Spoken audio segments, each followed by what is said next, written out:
there are so many different ways that you can contact us here. And a question came in on a private message came in on our Facebook this week. A young mom who just had her baby, but she's studying to be a BCBA. She's taken a little bit of time off for her baby. Two things that she wanted to know about. She was recently at an event, and another mom was there with a 4-year-old girl, and the mom started talking to her about some things about autism, revealed that there are many people in the family who are on the spectrum. The mom has a real fear of her child being diagnosed, does not want to go and get the diagnosis because of all the stigma from all of the other family members being diagnosed, doesn't really want to do that. She encouraged the mom to get the diagnosis, but wanted to know, first of all, what can I do? What more can I do to convince this mom to take some action? There's a lot of stuff in there. It's very difficult. I mean, I guess the most convincing argument is that the earlier you know, the sooner you are getting the help that you need. That's probably the most important thing, is that, and I think you said the child's 4. Yes. You know, and if by 4, it should be pretty evident. So if there are signs or not, you know, get it over with once and for all, and no, dragging it on and not worrying, or worrying and not doing anything about it is not helpful in any way. It is very difficult when you have other people in the family, because then they are all commenting on things, and it's quite difficult.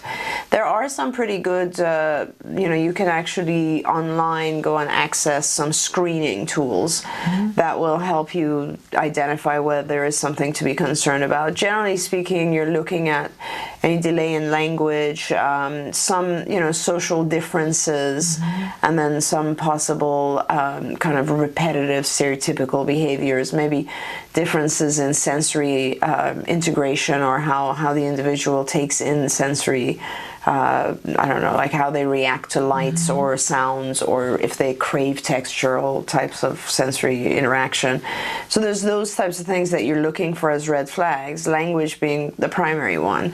But I mean, it is so important to know as soon as you possibly can, and because it will immediately guide you right away. I mean, for instance, if I had a 4-year-old, which, you know, when my son was, I think, 1.5 or so, and I'm a trained clinician, so I'm watching my kids very, very carefully. But at 1, or maybe it was even later than 1, maybe 14 months or so, he hadn't really developed a lot of speech, or any speech. And usually my daughter, who was before him, had already started speaking at 9 months. And that was early, so you know, you're supposed to have your first words around 1. But my son, you know, also for people to know, if you have a higher level of development in the motor arena, then your vocal is delayed. So it's one or the other. Usually you have more development in motor or vocal. And so with my son, he was very active, but he wasn't speaking. And so I was like, this isn't going to work. And the reason he wasn't speaking was, I think, a combination of things. One was that we had multiple languages in the home. You know, his dad's German, I'm Iranian, and then of course there's English, and there was a lot of German in the house at that time because nannies and so on. But then also because he had pretty severe allergies, and I could see them, like he was very restricted in what he would eat. He was very, very picky. And it was beginning to freak me out a little bit, you know, it was like a struggle.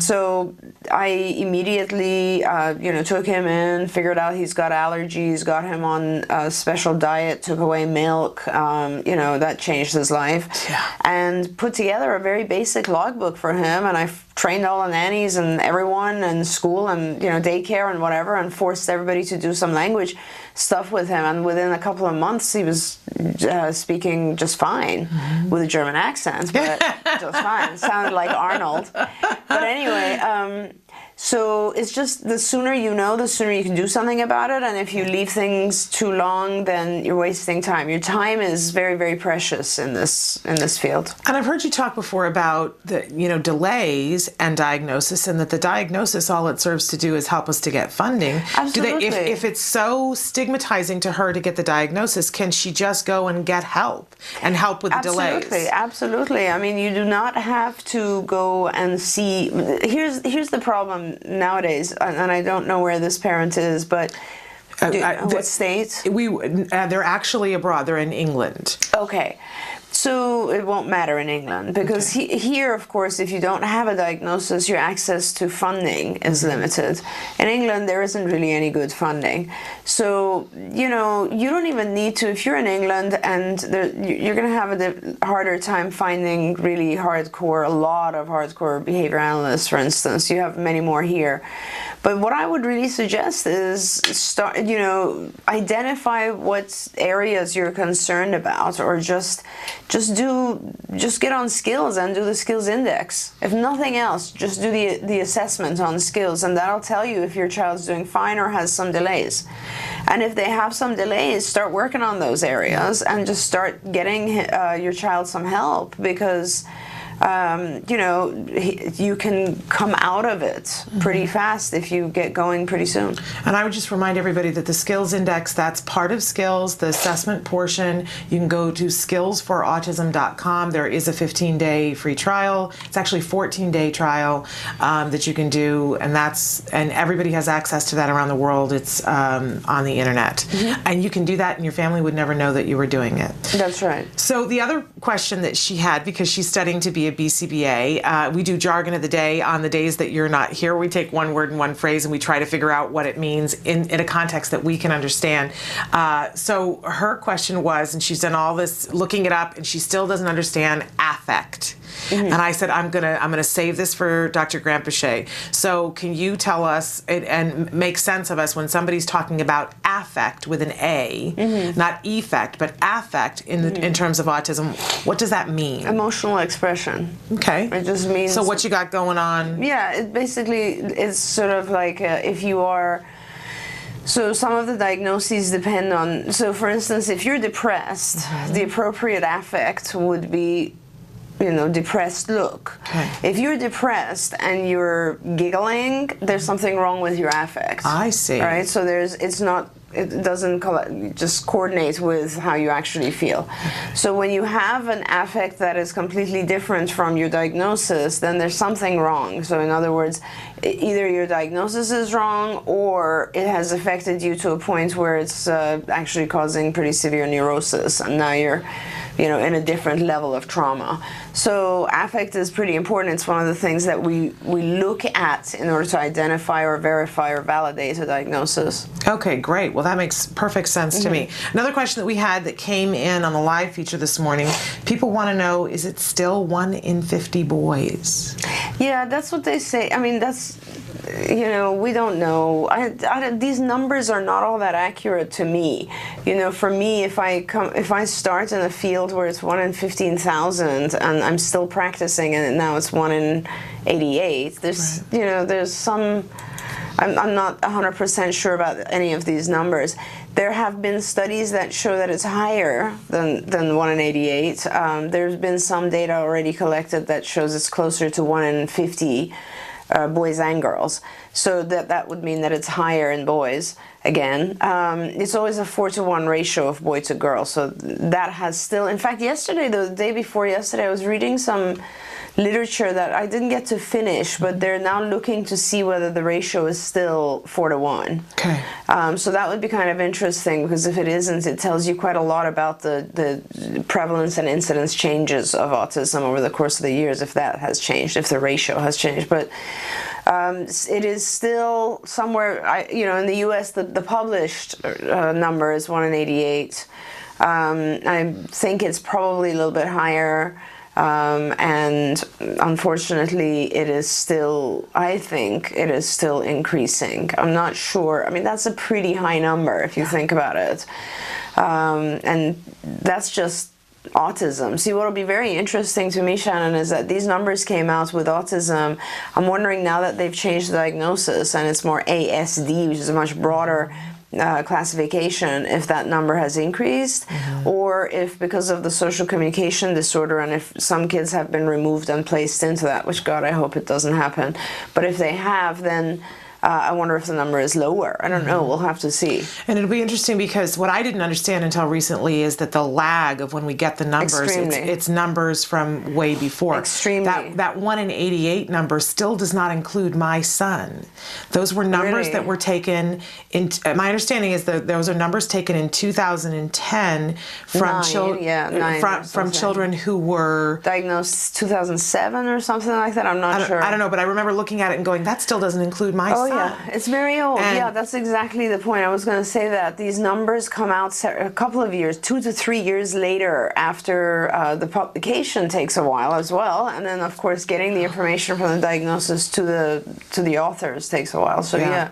So it will be, and so I would imagine when we get the next set of numbers, it will have been taken before the DSM-5 took effect, so we'll all be still trying to make some sense of it. And I do wonder sometimes as a parent whether that's deliberate, that we convolute the numbers deliberately so that we don't all panic. I don't think so. I mean, because with research what happens is there is a lag time period. So like a group of physicians and scientists, I was very lucky to be part of that group. We all met, and I think it was, I want to say 2009 or 10. And that's 3-4 years ago, and the publication isn't even out yet because there's a group of us, and all we really did was it was a literature review. But I'm just saying that like it does take a really long time before things get published or become validated, because it's a very important process, and it requires validation. Absolutely. Even right now, when we want to do any kind of basic research project, we can't even look at all the kids we have. We have to only look at kids who've received, let's say, an ADOS or some standardized measure, because for research purposes you have to be, or for publication purposes, you have to be very, very documented and strict about the diagnosis. So I'm pretty sure, usually in the past they used to always look at numbers from regional centers in California, because that's where that was the best tracking of this disorder for a very long time, right? Regional centers have been tracking the prevalence of autism for a very long time in California. But and a lot of studies were based on California numbers, and a lot of the ratios were based on California numbers. And I don't know if California is really representative of the rest of the country. There's a lot of that sort of stuff. Absolutely. Well, we'll look forward to the next set of numbers and to see what happens as a result of that, and hope that it just leads to more funding. Whatever the number says, if it leads to funding, I will appreciate that, because that's really what's important. We're going to take a short break and come back more with Dr. Doreen Granpeesheh, so stick with us. Welcome back to Ask Dr. Doreen. We have Dr. Doreen Granpeesheh with us, and last week we talked about on the show the Skills by BIP Builder, and you were talking about that because it launched last week. An amazing online tool that I encourage everybody to go and check it out, and it's a standalone now. Somebody had written in and said, where can we get this BIP Builder? So I just want to let you know, if you go to www.skillsbipbuilder.com, that is where you want to go to get the BIP Builder. Really an amazing tool. And people should watch last week's show, because you talked extensively about that. And we even did a highlight of it on our YouTube channel. So we don't need to revisit all that, but truly a remarkable tool. Yeah, I know. I love it. I really love it. And, you can find links to the BIP Builder just on the Skills website. Absolutely. The CARD website, anywhere you go. Yeah, absolutely. It's a fabulous tool. We had another person who wrote in and said, hello, I'm an educational professional working with children with special needs. Is there any training online that I can use to get a certification in ABA?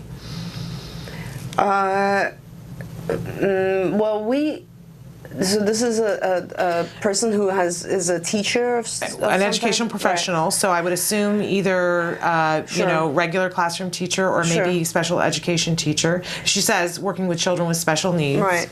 So I'm just trying. Okay, so you could of course take a series of courses and try to go for actual board certification, which is a process. I heard that now it's 9 courses for the BCBA, which is a lot.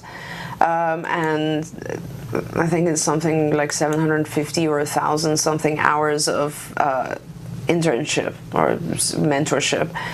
So it takes quite a long time, but that I would only do that if you really are intending to become an expert in this field, or fluent in this field.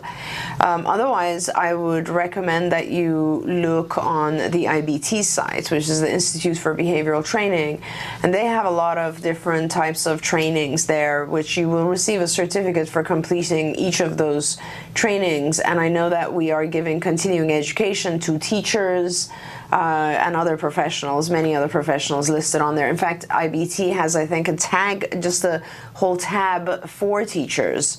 And so that's probably where you'd want to go, because you'll get a lot of instructional videos and good help for any individual on not just the autism spectrum, but with a developmental disability. Absolutely. Great site. So ibehavioraltraining.com, another place that you can go. Great information. We have a question here. My son is 4 years old, and he just lost one of his favorite cousins. She passed away.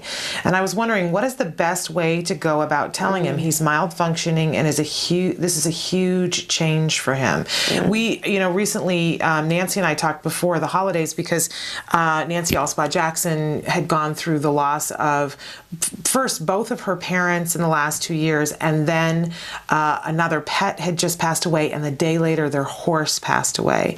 And we were talking about how difficult it is to get somebody on the spectrum to understand. It's hard for adults to understand what death means and the permanence of it, but how you explain that to a child, and then a child on the spectrum, and if it's somebody that is very close to them, favorite cousin, another child, I'm sure the whole family is struggling with it.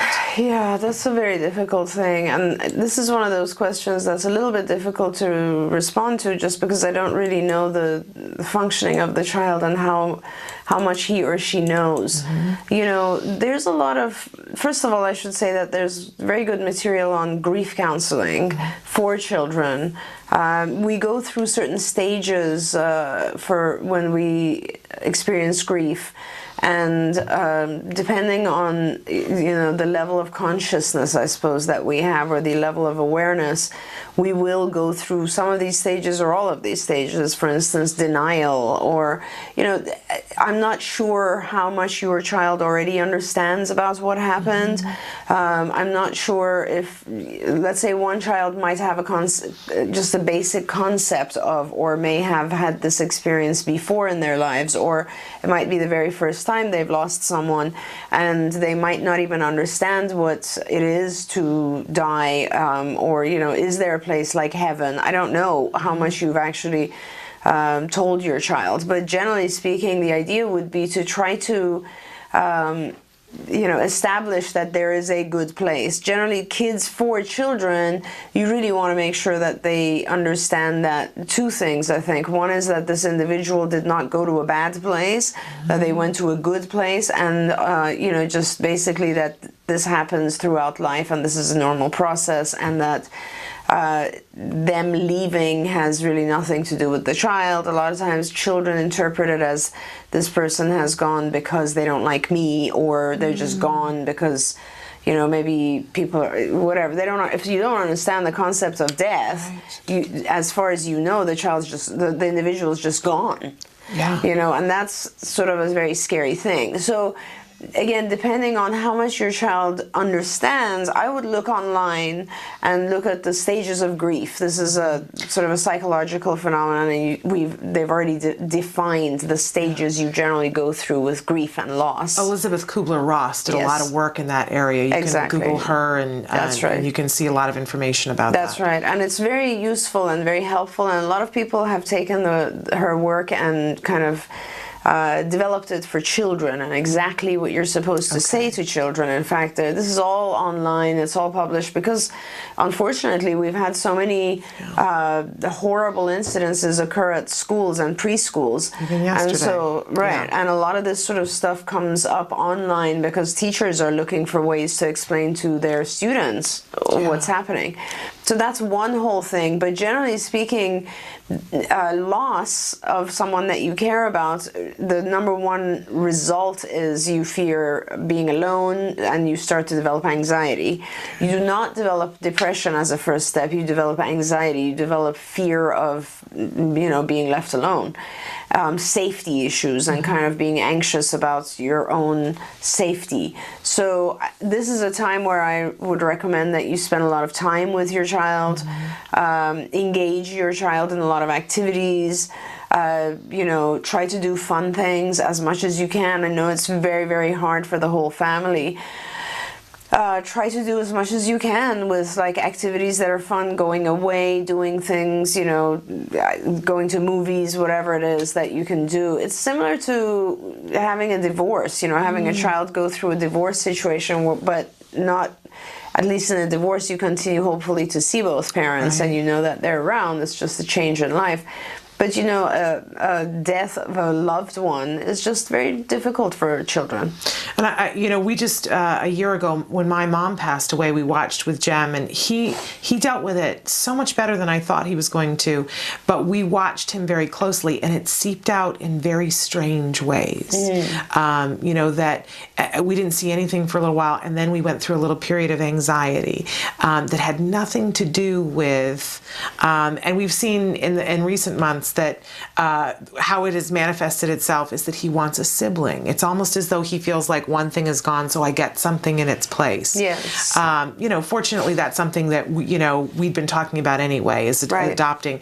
But it's been very interesting to watch. It wasn't my expectation, and I had to remove the idea of what it was going to look like, grief was going to look like in him, and just watch it bubble up and deal with it as it came. Absolutely.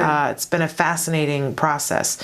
But our kids are so much more resilient than I think a lot of us realize. They are, but it is, the thing is that they often don't show, they try to hide, or they're not even aware of, like you said, how things affect them, So you might have, and I consider Jem to be actually very intellectual, he's quite an intellectual, but a lot of kids will just have other types of, they'll start hoarding, for instance, because that's something that will give them safety. They'll start developing some obsessive compulsive routines, because those are things that will exhibit through their anxiety.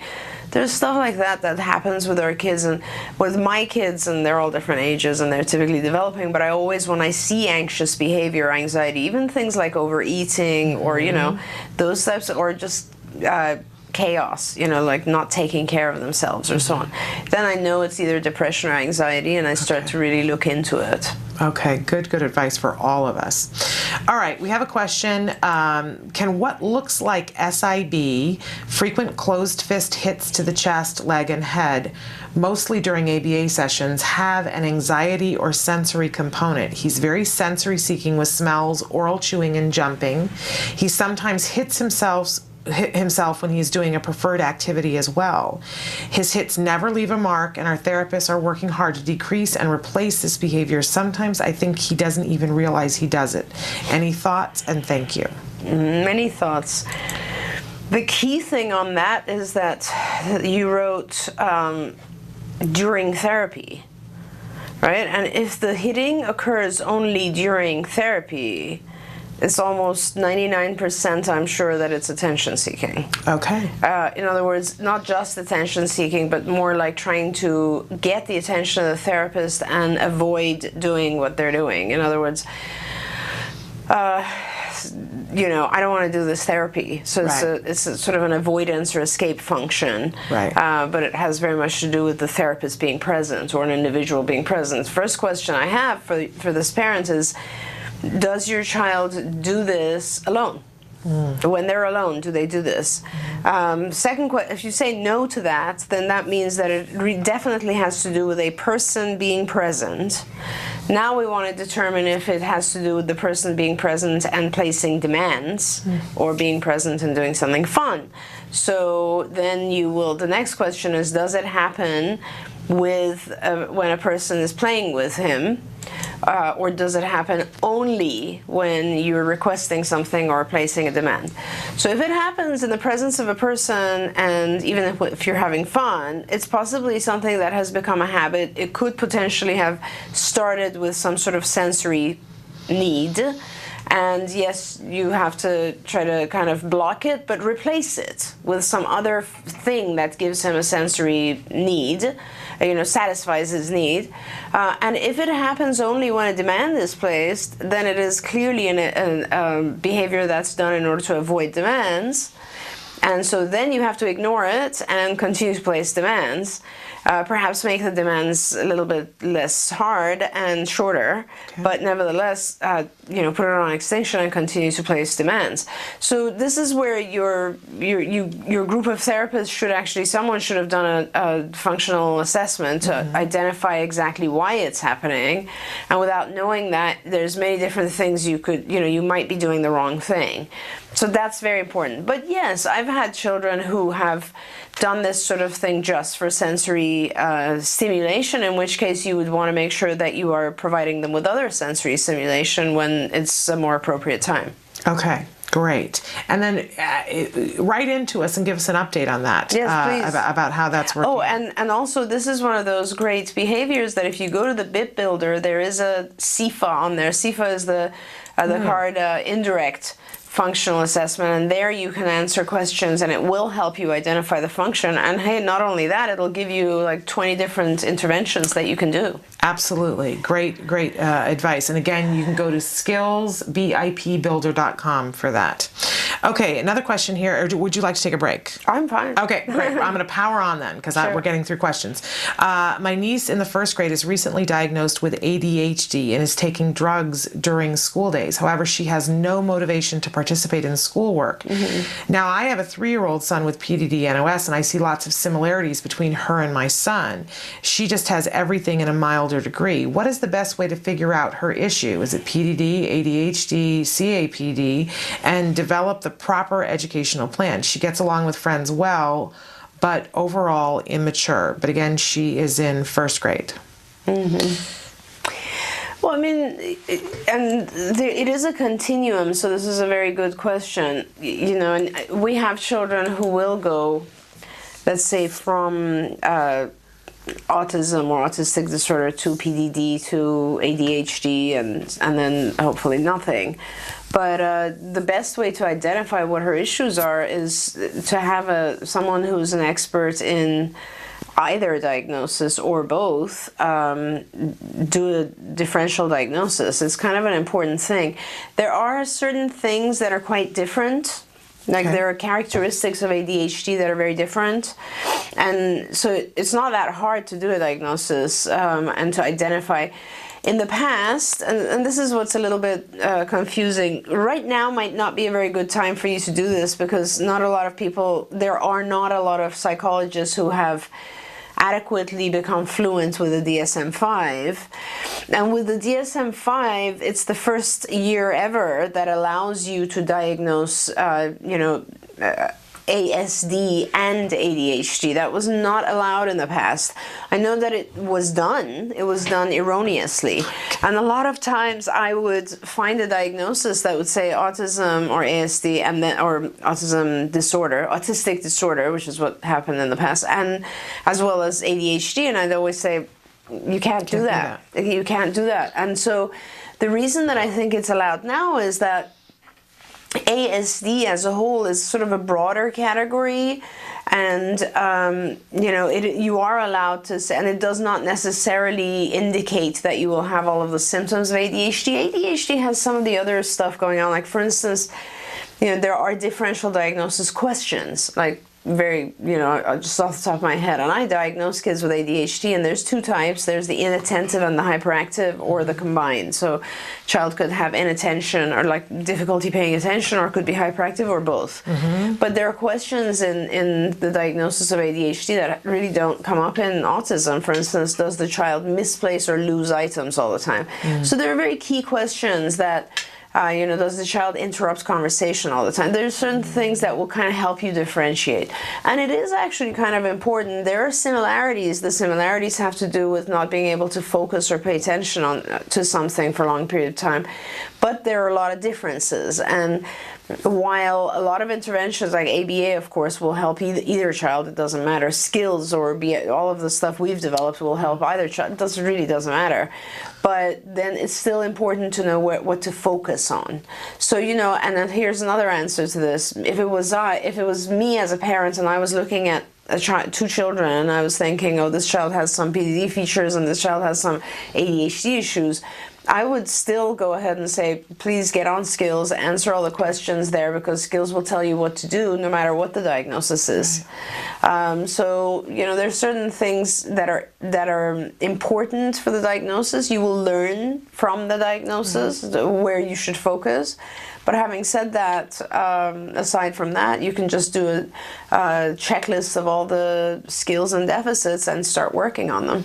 So is it oversimplifying it to say, a child has something going on, and whether it's inattentiveness or an inability to access and understand what's happening, they have something going on, and while that's going on, they fall behind. Yeah, and that is an absolute accurate statement, Shannon. Okay. You're totally right. There are some forms of kind of PDD and some forms of ADHD that would be almost identical, and it's very hard to tell the difference. For instance, I believe that some of our kids on the ASD spectrum, their problem really has a lot to do with the speed at which they function. Okay. Now, we try very hard and we work on trying to slow our kids down to a certain level, but the truth is, if we are successful in slowing them down, great, then they start to pay attention and be able to learn. Same thing with ADHD. I mean, there are some kids that are just they can't process information either because it's coming at them too slow or too fast for them. Mm-hmm. And so they miss all the information because of that. So, but having said that, your child is getting more and more delayed because there's something going on with how they process information. And so the mantra becomes getting your child caught up and never letting them fall behind, which is something that gets said at CARD all the time. Correct. We're going to get your child caught up and never let them fall behind again.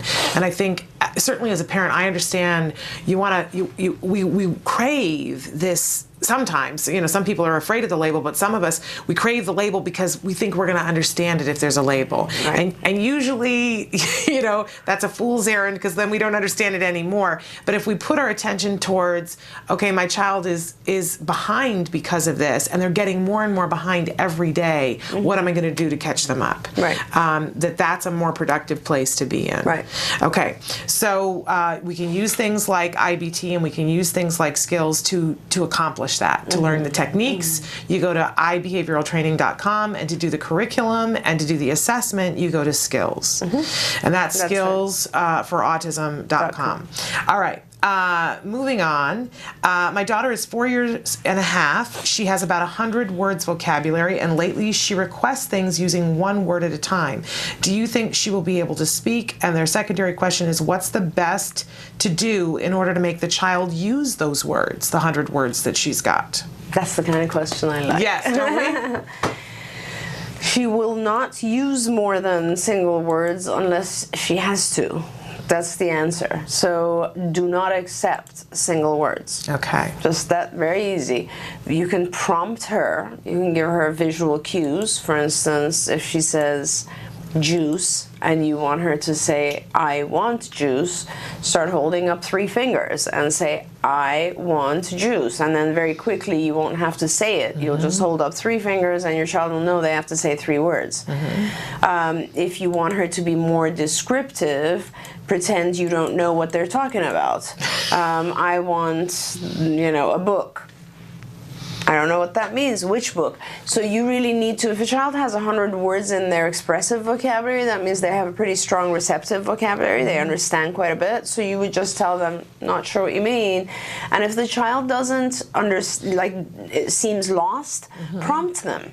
Prompt your child. So show them their options. For instance, they request a crayon. Show them colors of crayons. Do you want the red one, the pink one? Which one do you want? You can prompt. There's nothing wrong with prompting a child. but don't accept the shorter answer, and start to do that sort of very consistently across the board with everyone in your child's universe, so that everybody is in agreement that this week we will have one-word responses and we will visually prompt. You know, next month we will be requesting at least 2 to 3 word responses, and we can still visually prompt, but at some point you have to keep increasing the stages so that it is 3 words responses, or even spontaneous speech and no prompts. So there's kind of a hierarchy of, you know, 1 word and a prompt, then 1 word, no prompt, then, you know, 2 words and a prompt, 2 word, no prompt, and 3, and so on and so forth. And then that would be just in terms of responding. Manding, requesting should develop much, you know, straight following responding, and basically be almost as high. And you have to set a guideline for yourself so that in a few months you're at a point where your child's using 2-3 word combinations. And by the way, depending on what your vocabulary is, I mean, if the vocabulary is all nouns, then your child has no adjectives to use or has no verbs to use. So make sure that the vocabulary includes other grammatical structures. And, you know, all of this sort of stuff is very important. So, like, use a curriculum or use a professional. I have all of this written out in very great detail on the skills language programming, because it's really important. If you start to try to teach your child advanced sentences and they don't have the building blocks, they're just going to get frustrated. Yeah, absolutely. And I'm smiling because it's an exciting time in your home. Oh yeah, it's awesome. I remember this awesome period of time from when, you know, when my child hadn't been speaking, and then we had some labels, and then when we really got busy with language, and I watched him ask for things. Love it. And say, I want this, and be excited because he got it. And then it was just a time of a leap forward. Yeah. So get excited about the fact that you can do this. Yeah. You know, maybe a day or two where your child will feel some frustration because they've been used to saying juice and the juice arrived. Right. But, you know, there's a new sheriff in town, and you got to say, I want juice, or it's not going to happen. But as soon as you do, it happens. Exactly. And then it's like a light bulb goes off in your home. It is. But it's all there in skills. You don't have to guess. You don't have to reinvent the wheel. You don't have to go and get a PhD before you can start this. You could start it this afternoon. Absolutely. Absolutely. Absolutely amazing. Okay, here's a fun one. How do you teach a child not to lie once they know how to lie? It's awesome. I like that one. Love it. And I need to know.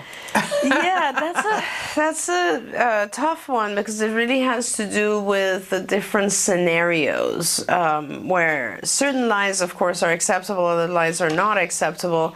I think you would have to teach the child the consequences.